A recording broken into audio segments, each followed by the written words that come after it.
ಈಗಾಗಲೇ BP, sugar, cholesterol ಇಂಥ ಔಷಧಿಗಳನ್ನ ತಿಂದು ಕೆಮಿಕಲ್ ಔಷಧಿಯಿಂದ ಕಿಡ್ನಿ ಫೇಲ್ ಆಗಿದೆ ಅಂದರೆ ಡಿಜನರೇಷನ್ ಆಗಿರುವ ಜೀವಕೋಶಗಳನ್ನ ಮತ್ತೆ ಪುನರ್ ರೀಜನರೇಷನ್ ಮಾಡಿ ಕ್ರಿಯೇಟಿನ್ ಜಾಸ್ತಿ ಆದಾಗ ಆ ಕ್ರಿಯೇಟಿನ್ ಕಮ್ಮಿ ಮಾಡಲಿಕ್ಕೆ uric acid, blood urinary track ಅಲ್ಲಿ ಆಗಿರೋ ಇನ್ಫೆಕ್ಷನ್ಗಳು, ಬ್ಲಾಡರ್ ಆಗಿರೋ ಇನ್ಫೆಕ್ಷನ್ಗಳು, ಕಿಡ್ನಿ ಸಮಸ್ಯೆಗಳು ಬರೋದಿಲ್ಲ.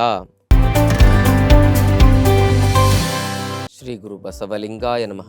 ಓಂ ನಮಃ ಶಿವಾಯ. ಸರ್ವರಿಗೂ ಭಕ್ತಿಯ ಶರಣಾರ್ಥಿ.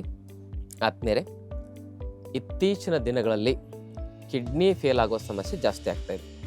ಆ ಕಿಡ್ನಿ ಫೇಲ್ ಆಗದಂತೆ ನಮ್ಮ ಕಿಡ್ನಿಯನ್ನು ಸ್ವಚ್ಛವಾಗಿ ಇಟ್ಕೊಳ್ಬೇಕು, ಆರೋಗ್ಯಪೂರ್ಣವಾಗಿ ಇಟ್ಕೋಬೇಕಂದ್ರೆ ಏನು ಮಾಡಬೇಕು?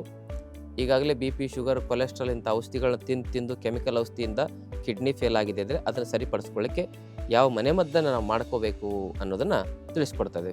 ಈ ಮನೆಮದ್ದನ್ನು ಮಾಡ್ಕೊಳ್ಳೋದ್ರಿಂದ ಈಗಾಗಲೇ ಕಿಡ್ನಿ ಸಮಸ್ಯೆ ಬಂದಿದೆ ಅಂದರೂ ಕೂಡ ಅದು ನಿವಾರಣೆ ಆಗಲಿಕ್ಕೆ ಉಪಯೋಗ ಆಗುತ್ತೆ.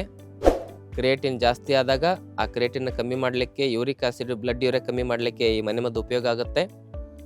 ಹಾಗೂ ಇನ್ನು ಮುಂದೆ ಬರಬಾರ್ದು ಅನ್ನೋರು ಕೂಡ ಈ ಮನೆಮದ್ದನ್ನು ಬಳಸೋದ್ರಿಂದ ಅಂಥ ಸಮಸ್ಯೆಗಳಿಂದ ನಾವು ಪ್ರಿವೆನ್ಷನ್ ಆಗಿ ಇರಬಹುದು.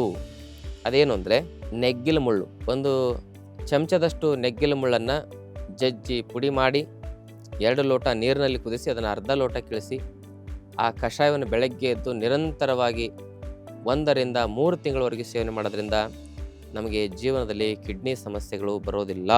ಯೂರಿನರಿ ಟ್ರ್ಯಾಕಲ್ಲಿ ಆಗಿರೋ ಇನ್ಫೆಕ್ಷನ್ಗಳು, ಬ್ಲಾಡರಲ್ಲಿ ಆಗಿರೋ ಇನ್ಫೆಕ್ಷನ್ಗಳು, ಕಿಡ್ನಿಲಿ ಆಗಿರೋ ಇನ್ಫೆಕ್ಷನ್ಗಳನ್ನೆಲ್ಲವನ್ನು ಕಡಿಮೆ ಮಾಡುವ ಶಕ್ತಿ ಈ ಕಷಾಯದಲ್ಲಿ ಇದೆ. ಇನ್ನು 2ನೇದು ಪುನರ್ನವ. ನವ ಅಂದರೆ ಮತ್ತೆ ಹೊಸದಾಗಿ ಸೃಷ್ಟಿ ಮಾಡತಕ್ಕಂಥದ್ದು. ಪುನರ್ ಅಂದರೆ ಮತ್ತೆ, ನವ ಅಂದರೆ ಹೊಸದಾಗಿ. ಡಿಜನರೇಷನ್ ಆಗಿರುವ ಜೀವಕೋಶಗಳನ್ನ ಮತ್ತೆ ಪುನರ್ ರೀಜನರೇಷನ್ ಮಾಡಿ ಇಡೀ ಶರೀರದ ಎಲ್ಲ ಜೀವಕೋಶಗಳನ್ನು ಪುನಃ ಸೃಷ್ಟಿ ಮಾಡಿ ಆಯಸ್ಸನ್ನು ವೃದ್ಧಿಗೊಳಿಸ್ತಕ್ಕಂಥ ಶಕ್ತಿ ಇದರಲ್ಲಿದೆ. ಹಾಗೆ ಕಿಡ್ನಿಗೂ ಕೂಡ ಭಾಳ ಒಳ್ಳೆಯದು. ಇದರ ಎಲೆಗಳು ಸಿಕ್ಕರೆ ಅದನ್ನು ಜಜ್ಜಿ ಒಂದು 3 ರಿಂದ 4 ಚಮಚ ಅದರ ಸ್ವರಸವನ್ನು ಕುಡಿದ್ರೆ 100 ವರ್ಷದವರೆಗೆ ಕಿಡ್ನಿ ಚೆನ್ನಾಗಿರ್ತದೆ. ಇದು ಕಿಡ್ನಿ ಸಮಸ್ಯೆ ಇರೋರಿಗೂ ಹಾಗೂ ಕಿಡ್ನಿ ಸಮಸ್ಯೆ ಬರಬಾರ್ದಂದವರಿಗೆ ಒಳ್ಳೆಯದು. ಹೀಗೆ ಇದನ್ನು 1 ರಿಂದ 3 ತಿಂಗಳವರೆಗೆ ಸೇವನೆ ಮಾಡಬಹುದು. ಈ ಹಸಿ ಸೊಪ್ಪು ಸಿಗಲಿಲ್ಲ ಅಂದರೆ ಪುನರ್ನವ ಕ್ವಾತ ಚೂರ್ಣ ಅಂತ ಸಿಗುತ್ತೆ. ಅದನ್ನ 1 ಚಮಚ 2 ಲೋಟ ನೀರಲ್ಲಿ ಹಾಕಿ ಕುದಿಸಿ ಅರ್ಧ ಲೋಟ ಕಿಳಿಸಿ ಕುಡಿಯೋದು. ಇದು ದಿ ಬೆಸ್ಟ್ 2ನೇ ಮನೆಮದ್ದು. ಇನ್ನು 3ನೇದ್ದು ಅಂದರೆ ಶರಪುಂಕ. ಅದರದ್ದು ಸಹ ಹಸಿ ಎಲೆ ಸಿಕ್ಕರೆ ಜಜ್ಜಿ 1 ರಿಂದ 2 ಚಮಚ ರಸ ಸೇವನೆ ಮಾಡೋದ್ರಿಂದ ಅದ್ಭುತವಾಗಿ ಕಿಡ್ನಿ ಸಮಸ್ಯೆ ಸರಿಯಾಗುತ್ತೆ.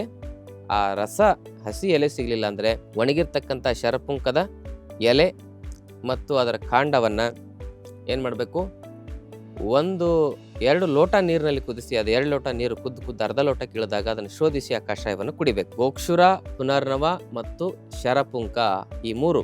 ಆ ಶರಪುಂಕನ ಕನ್ನಡದಲ್ಲಿ ಕೊಗ್ಗೆ ಗಿಡ ಅಂತೂ ಸಹ ಕರೀತಾರೆ. ಇವು ಲಿವರ್ ಮತ್ತು ಕಿಡ್ನಿಯನ್ನು ಶುದ್ಧೀಕರಣ ಮಾಡುವ ಅದ್ಭುತ ಶಕ್ತಿಯಾಗಿ ಕೆಲಸ ಮಾಡ್ತವೆ. ಬರೀ ಕಿಡ್ನಿಗಷ್ಟೇ, ಲಿವರಿಗೂ ಕೂಡ ಒಳ್ಳೆಯದು. ಹಾಗೆ ಕಿಡ್ನಿ ಸಮಸ್ಯೆ ಬಂದವರು, ಬರಬಾರ್ದಂದವರು ಇದನ್ನು ನಿರಂತರವಾಗಿ ಒಂದೇ ಮನೆಮದ್ದನ್ನು ಉಪಯೋಗಿಸ್ತಾರೆ ಅಂದರೆ 3 ತಿಂಗಳು, 1 ರಿಂದ 3 ತಿಂಗಳು ಉಪಯೋಗಿಸಿ. ಅಥವಾ ಒಂದೊಂದು ಮನೆಮದ್ದನ್ನು ಒಂದೊಂದು ತಿಂಗಳು ಬಳಸ್ಬೋದು. ಗೋಕ್ಷುರ 1 ತಿಂಗಳು, ಗೋಕ್ಷುರದ ನೆಗ್ಗಿಲು ಮುಳ್ಳು, ಆಮೇಲೆ ಪುನರ್ನವ ಅದು 1 ತಿಂಗಳು, ಶರಪುಂಕ ಅಂದರೆ ಕೊಗ್ಗೆ ಗಿಡ ಇದು 1 ತಿಂಗಳು. ಎಲ್ಲವನ್ನೂ 1 ತಿಂಗಳು ಬಳಸಿ ನೋಡಿ. ಒಂದೇ ಆದರೆ 1 ರಿಂದ 3 ತಿಂಗಳು ಬಳಸಿ. 3 ಬಳಸಬೇಕಂದ್ರೆ ಎಲ್ಲನೂ 1 ತಿಂಗಳು ಬಳಸಿ ನೋಡಿ. ನಿಮ್ಮ ಕಿಡ್ನಿಲಿರ್ತಕ್ಕಂಥ ಇನ್ಫೆಕ್ಷನ್ಗಳು ಎಲ್ಲ ಸಮಸ್ಯೆಗಳು ಏನಾಗ್ತವಂದರೆ ಗುಣ ಆಗ್ತಾ ಬರ್ತವೆ. ಇದನ್ನು ಪ್ರಯೋಗ ಮಾಡಿ ಇದರಿಂದ ಏನು ಪ್ರಯೋಜನ ಆಯಿತು ಅನ್ನೋದನ್ನು ಕಮೆಂಟ್ ಮೂಲಕ ತಾವು ತಮ್ಮ ಉತ್ತರವನ್ನು, ತಮ್ಮ ಅನುಭವಗಳನ್ನ ಶೇರ್ ಮಾಡ್ಕೊಳ್ಳಿ ಅಂತಕ್ಕಂಥ ವಿಚಾರವನ್ನು ಹೇಳ್ತಾ ತಮ್ಮೆಲ್ಲರಿಗೂ ಶರಣಾರ್ಥಿ. ಮತ್ತಷ್ಟು ಆಯುರ್ವೇದ ಹಾಗೂ ಯೋಗ ಹೆಲ್ತ್ ಟಿಪ್ಸ್ಗಾಗಿ ಶ್ರೀಗಂಗಾ ಯೋಗ ಚಾನೆಲ್ನ ಸಬ್ಸ್ಕ್ರೈಬ್ ಮಾಡಿ. ಹಾಗೆಯೇ ಫೇಸ್ಬುಕ್ ಮತ್ತು ಇನ್ಸ್ಟಾಗ್ರಾಂನಲ್ಲಿ ಮಿಸ್ ಮಾಡದೆ ಫಾಲೋ ಮಾಡಿ.